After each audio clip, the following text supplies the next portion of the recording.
देख सकते हैं जी कि बड़े खूबसूरत तरीके से जो है शहरी बस्ती के नौजवान जो है एक जगह जमा हैं और ये जो है हर शख्स जो है आज बहुत ही प्यारा और खूबसूरत नज़र आ रहा है। बच्चे, बूढ़े, जवान और ये सब जो है नमाज ईद उल फितर अदा करने के बाद यहाँ खड़े हैं। कुछ कहना है जी जंगीर भाई?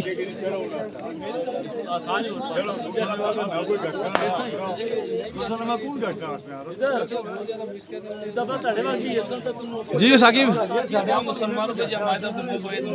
जी, तो ये सब लोगों को जो है ईद उल फितर मुबारक हो और सारे लोग जो है इस वक्त खुश हैं। हमारे जो मस्जिद के सदर है, सदर साहब क्या कहना है जी? सदर साहब कुछ कहेंगे आप? सदर साहब भी जो है काफ़ी खुश दिखाई दे रहे हैं और सारे लोग, और आप सब लोगों से गुजारिश है जी कि इस वीडियो को देखने के लिए वॉइस ऑफ कोसार यूट्यूब के ऊपर आप विज़िट करेंगे। चैनल को आपने जो है सब्सक्राइब भी करना है और पेज को फॉलो भी करना है। अगले प्रोग्राम तक हमें इजाज़त